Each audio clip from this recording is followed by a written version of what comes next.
યાદવોને ઉપદેશ આપ્યો છે.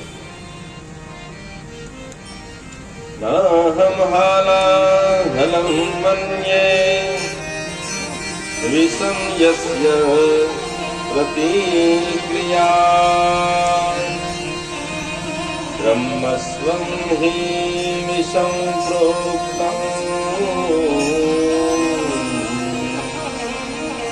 નાસ્ય પ્રતિવિધિ. ભગવાને યાદવોને કહ્યું કે નાહમ હાલાહલમ મન્યે વિષમ યસ્ય પ્રતિક્રિયા. બ્રાહ્મણ કુળનો અપરાધ કરતા જ નહીં, અને કરીએ તો એમાંથી છૂટી શકાતું નથી. હલાહલ એટલે વિષ, ઝેર.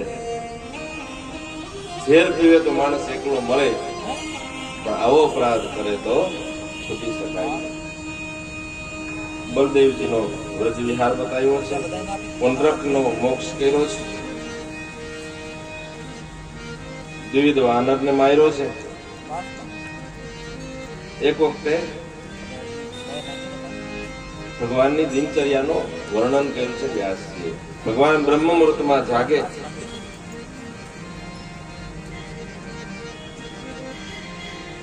સોળ 16,108 સ્વરૂપ લીધા છે ભગવાન.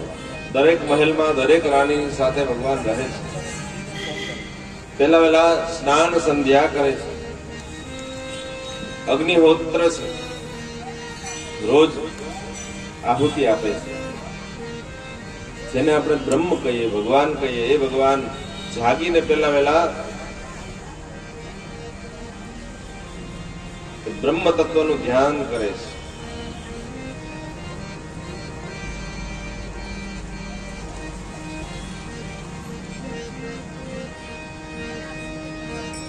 પછી ભગવાન સુધર્મા સભામાં જાય છે.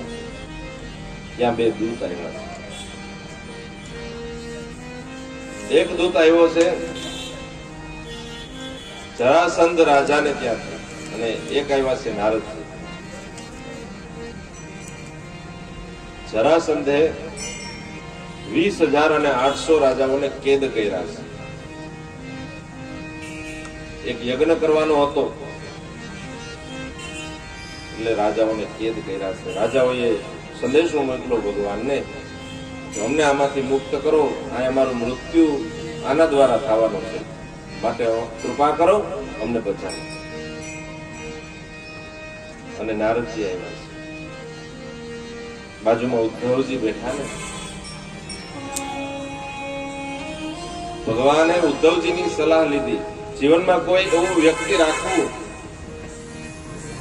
જ્યારે જ્યારે જરૂર પડે ને ત્યારે માર્ગદર્શન આપે. સારો વ્યક્તિ રાખવો જોઈએ.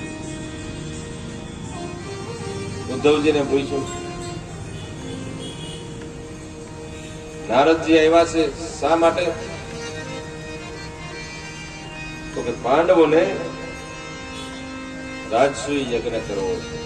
કુંતાજીએ વ્યાસજીને પૂછ્યું કે પાંડુ રાજાને મુક્તિ માટે શું કરવું? તો કે રાજસૂય યજ્ઞ કરો. રાજા મહારાજાઓને લઈ આવો.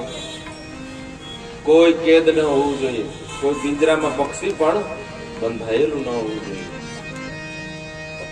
પાતાળમાંથી સરાવટ મંડપ લઈ આવજો. લંકામાંથી સોનું લઈ આવજો, કારણ કે આ મોટો યજ્ઞ છે, ઘણું બધું ધન જોશે. હજારો બ્રાહ્મણોને બોલાવવાના, અનેક દિવસો સુધી ચાલશે આ યજ્ઞ.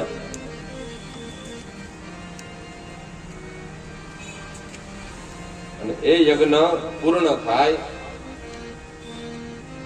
પછી શંખની પૂજા કરવાની, બાજોટ ઉપર રાખીને શંખની પૂજા કરે. આકાશમાંથી નોળીઓ, શંખ એની મેળે વાગે. પૂજા કર્યા પછી વગાડવાનો નહીં, શંખ એની મેળાએ વાગે. આકાશમાંથી નોળીઓ ઉતરે, આળોટે અને સોનાનો થાય, એટલે સમજવાનું કે પાંડુ રાજાને મુક્તિ મળી ગઈ. હવે આવું મોટું કાર્ય છે તો શ્રી કૃષ્ણ વિના થાય ને. એટલે ઇન્દ્રપ્રસ્થથી નારદજીએ સમાચાર લઈને આવ્યા કે હવે રાજસૂય યજ્ઞ કરવો છે. ઉદ્ધવે સલાહ આપી કે આમે રાજસૂય યજ્ઞ કરવો હોય તો બધા રાજાઓને કોઈ પુરાયેલું ન હોવું જોઈએ, એટલે રાજાઓને કેદમાંથી મુક્ત કરવાના છે. તો બે એકાવેકી સાથે થશે અને ભગવાન શ્રી કૃષ્ણ અર્જુન અને ભીમ ત્રણેય જરાસંધની પાસે આવ્યા. બ્રાહ્મણોનો પરમ ભક્ત છે. 18મી વખત બ્રાહ્મણોને લઈને આવ્યો તો સૈન્ય લઈને, ત્યારે ભગવાન રણ છોડી અને ભાગી ગયા હતા. એટલે એને બહુ બ્રાહ્મણો ઉપર માન છે. દરરોજ શિવનો મહાન ઉપાસક છે. દરરોજ શિવ મંદિરમાંથી ઉતરતો હોય પગથિયા, અનેક લોકો આવે મદદ માંગવા માટે. બ્રાહ્મણો કોઈ હોય તો બ્રાહ્મણોને તો અતિશય આનંદપૂર્વક આપે છે. બહુ પ્રેમ છે એને બ્રાહ્મણો ઉપર. બ્રાહ્મણોના વેશે આવ્યા અર્જુન, ભીમ અને ભગવાન કૃષ્ણ. નીચું મોઢું રાખ્યું, હાથ આગળ રાખ્યો. બોલો મહારાજ, શું જોઈએ? જરાસંધ કે. ત્યારે ભગવાને કહ્યું, કૃષ્ણએ, યુદ્ધમ નો દેહી રાજેન્દ્ર દ્વંદ્વસો યદિ મન્યસે યુદ્ધાર્થિનો વયમ પ્રાપ્તા.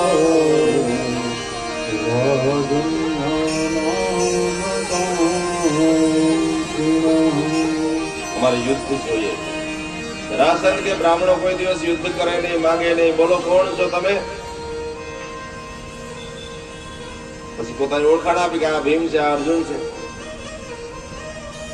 ભીમ તો અર્જુન તો મારી સાથે યુદ્ધ ન કરે, કારણ કે એ બાણાવી છે અને આમાં દ્વંદ્વ યુદ્ધ કરવાનું. ત્યાં રોકાયા છે. 28 દિવસ સુધી યુદ્ધ કરે છે, રોજ યુદ્ધ કરે. અને 28મા દિવસે 27 દિવસ થયા. રાત્રિના સમયે ભીમે શ્રી કૃષ્ણને કહ્યું કે દ્વારકાધીશ, રોજ યુદ્ધ થાય ને તમારે બેને ત્યાંથી તાળીઓ પાડવી છે. તમારે માત્ર જોવાનું છે, યુદ્ધ મારે કરવાનું છે. મારા હાડકા કોકરા થઈ જાઓ. ખરેખર મારા હાથે એનું મોત છે ને, તમારું નક્કી ન હોય. મારું મૃત્યુ આવ્યું હોય તો મને મરવા લઈ આવ્યો હોય. ભગવાન કે એવું નથી ભીમ, કાલ યુદ્ધ કરીને ત્યારે મારા સામે જોતું. બીજે દિવસે યુદ્ધ થયું. ભગવાન રથની ઉપર ઉભા હતા. પીપળાનું વૃક્ષ હતું. પીપળાનું પાન તોડ્યું, બે ભાગ કર્યા. અને હજી આગળ સમજાવવા જાય એ પેલા તો ભીમ ઉતાવળો થઈ ગયો. સમજી ગયો કે આના બે ભાગ કરવાનું કે છે. જરાસંધ નીચે પાડી, પગ ઉપર પગ દબાવી, બીજો પગ ખેંચી અને દાંતણના બે ભાગ કરી. એમ બે ભાગ કરી અને આમ બે દિશામાં ફેંકી દીધા અને છાતી કાઢી અને ઉભી ગયો. બે ભાગ ભેગા થયા અને જરાસંધ ઉભો થયો કે હવે મારા મૃત્યુને આને ખબર પડી જાય. એમને આશ્ચર્ય થયું. પાછું યુદ્ધ શરૂ થયું. ભગવાને કહ્યું કે ઉતાવળ કરી ગયો, હવે જોજે. પછી ભગવાને પીપળાના પાનને બે ભાગ કરી વચ્ચે શિવજીનું શિવલિંગ બનાવ્યું. અને એને એવું વરદાન હતું કે વચ્ચે શિવની આણ આપવામાં આવે તો એનું મૃત્યુ થાય. પછી જરાસંધને માર્યો. બધા જ રાજાઓને મુક્ત કર્યા. રાજાઓને જયારે કેદમાંથી મુક્ત કર્યા ને ત્યારે રાજાઓએ ભગવાનની પ્રાર્થના કરી. કૃષ્ણાય વાસુદેવાય હરયે પરમાત્મને પ્રણત ક્લેશનાશાય ગોવિંદાય નમો નમઃ. આ શ્લોક બધાને આવડતો હશે.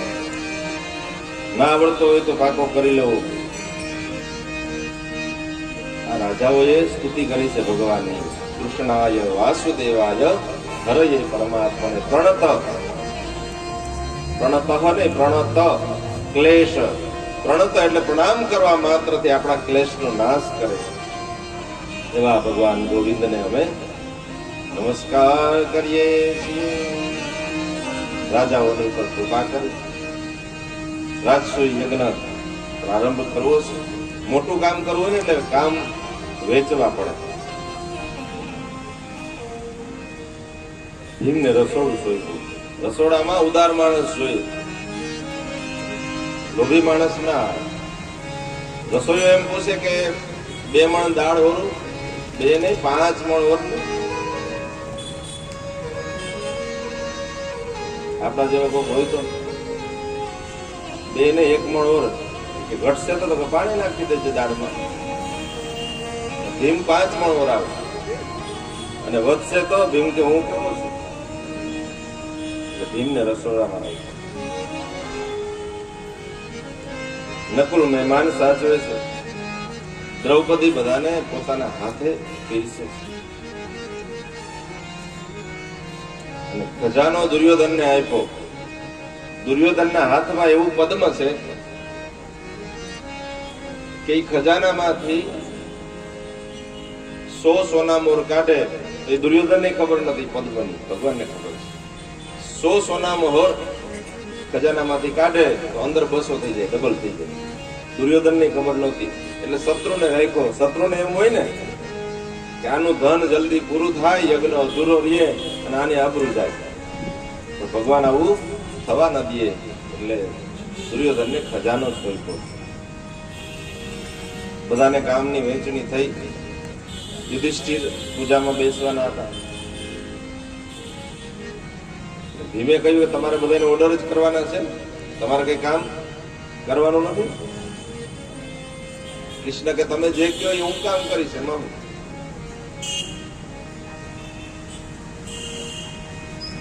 ભીમે કીધું કે બધા જમી લે ને એટલે એની પત્રાવળી હેઠી હોય ને તમારે ઉપાડવાની. ભગવાન કે બધાય નહીં તો હું નહીં ઉપાડું, પણ જેટલા બ્રાહ્મણો છે ને યજ્ઞમાં, બ્રાહ્મણો જમી લેશે એટલે એની હેઠી પત્રાવળી હું ઉપાડીશ. અખિલ બ્રહ્માંડ નાયક ભગવાન દ્વારિકાધીશ બધા જમી લે ને બ્રાહ્મણો એટલે એની પત્રાવળી ઉપાડે. ત્યારે થાળી તો નહોતી, પત્રાવળી હતી. દાળના શાકના લેલા અહીં કોણી સુધી પહોંચ્યા હોય ભગવાન કામ કરે છે. રાજસુ યજ્ઞ યુધિષ્ઠિર કીનો તામે જૂઠ ઉઠાઈ સબસે ઊંચી પ્રેમ સગાઈ.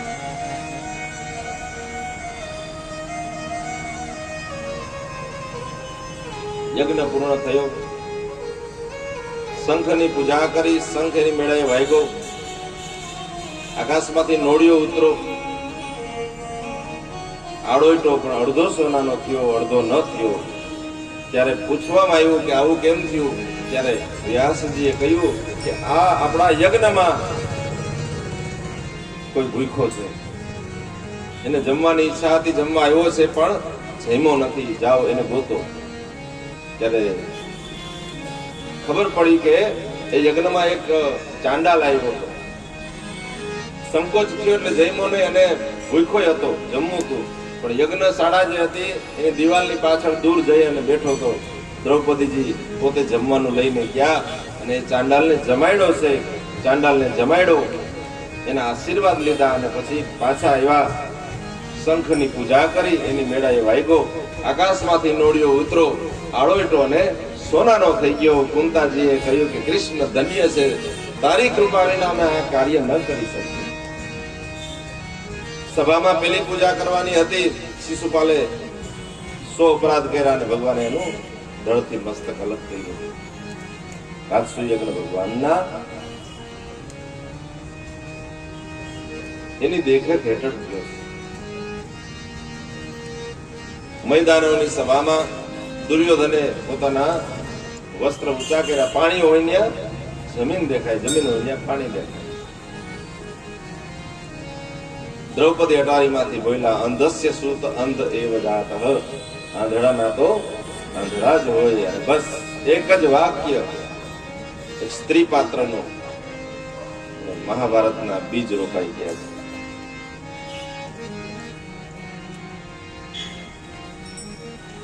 રાજસુ યજ્ઞ કરાયું.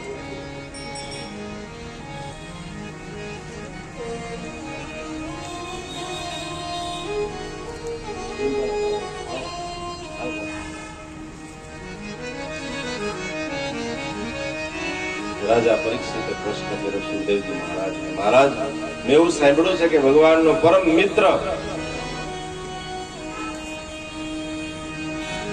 જેના માટે થઈ અને ભગવાન કોઈ દિવસ કોઈને લેવા ન જાય, 56 પગથિયા ઉતરીને અને દોટ મૂકી અને 2-3 પગથિયા ફેંકી અને લેવા ગયા એવો પવિત્ર બ્રાહ્મણ, એની મને કથાનું વર્ણન કરું. આપણા પોરબંદરના શ્રી સુદામાજી એની કથાનું વર્ણન કરે છે સુખદેવજી મહારાજ. સુખદેવજી મહારાજને અમુક કથાઓમાં પ્રશ્ન થયો અને જે કથા કરે ને ત્યારે એને સમાધિ લાગી ગઈ છે એવી અમુક જગ્યાઓ છે ભાગવતજીમાં. એમાંની આ એક કથા જ્યાં સુદામાજીના ચરિત્રની વાત આવી એટલે સુખદેવજી મહારાજ આનંદિત થયા હશે, સમાધિ લાગી ગઈ છે. કૃષ્ણ સ્યાસી સખા કશ્ચિત બ્રાહ્મણો બ્રહ્મવિત્તમઃ વિરક્ત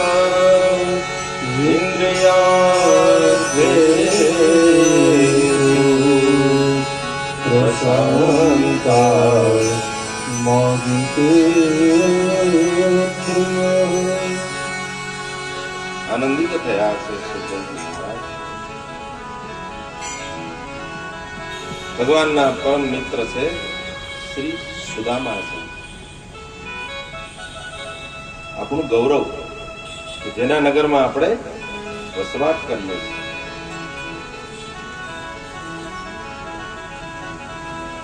એના ગુણોનું વર્ણન કર્યું. કેવા છે સુદામાજી? બ્રાહ્મણો બ્રહ્મવિત્તમ, બ્રહ્મવિત્તમ છે. સૂર્ય સમાન તેજસ્વી છે. વિરક્ત છે. વિરક્ત કેને કહેવાય? જેને ક્યાંય તૃષ્ણા નથી, ઇન્દ્રિયોથી વિરક્ત છે.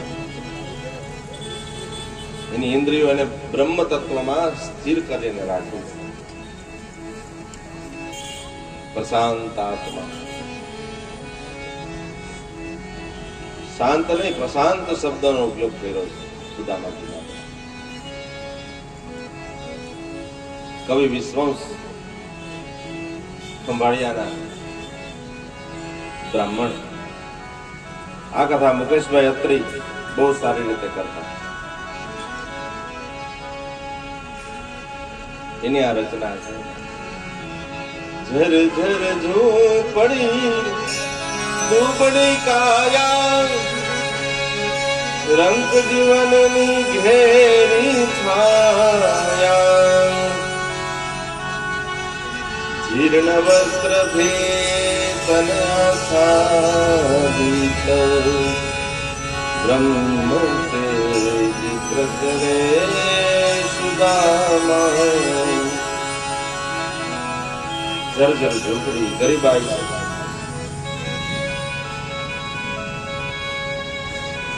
એ બ્રાહ્મણના દીકરાએ 2 વ્રત લીધા છે.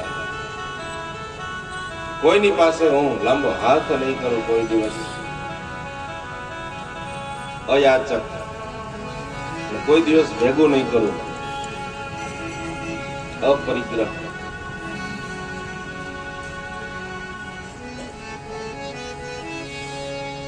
માત્ર ભગવાનનું ધ્યાન ધરે છે, સ્તોત્રના પાઠ કરે, જપ કરે. જેવા સુદામાજી છે ને એવી જ એની પત્ની છે. પત્ની સુદામા ની સંસ્કારી, શાંત સુશીલ ને ગુણિયલ નારી, ગૃહસ્થાશ્રમનો ધર્મ નિભાવી, જીવન વ્યતીત કરે સુદામા. શ્રી હરિ સ્મરણ કરે સુદામા, શ્રી હરિ સ્મરણ કરે,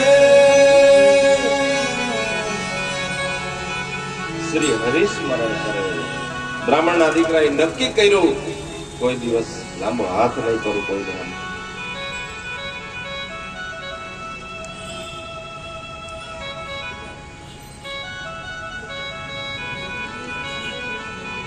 હું હાથ અને મારા ફેલાવું તો તારી ખુદાઈ દૂર નથી. ભગવાનને કહી દીધું કે હું હાથ અને મારા ફેલાવું તો તારી ખુદાઈ દૂર નથી, અને હું માંગું પછી તો આપ, એ મંજૂર નથી.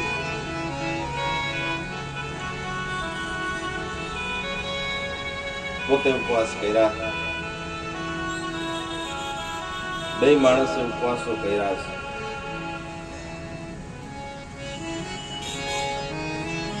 પણ સુદામાની પત્ની સુશીલા એક શબ્દ બોલતા નથી. પોતે ઉપવાસ કર્યા. હવે બાળકોને ઉપવાસ શરૂ થયા છે. નહીં હોય ત્યારે કોઈ શ્રીમંત આ પોરબંદરમાં હશે ને?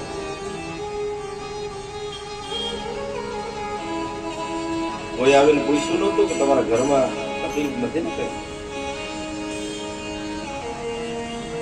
કપિલ ભગવાને કહ્યું હતું ને કે એટલા ગુણો હોય ને એટલે સમજવાનું કે આ ભગવાનથી નજીકનો વ્યક્તિ છે, આ સજ્જન છે, આ સંત છે. તિતિક્ષવ, સહનશીલ હોય અને ધૈર્ય રાખના વાળા હોય. સુશીલા એક શબ્દ બોલતા નથી. જ્યારે દુઃખ આવે ને ત્યારે 4 વ્યક્તિની પરીક્ષા થાય. સંકટ આવે ત્યારે 4 વ્યક્તિની ખબર પડે. પાવભાજીની પાર્ટી રાખો ને, 500 માણસ ભેગા થઈ જાય. ઘરે તકલીફ હોય ને ત્યારે જે આવે એ સાથે. એટલે તુલસીદાસજી મહારાજે કહ્યું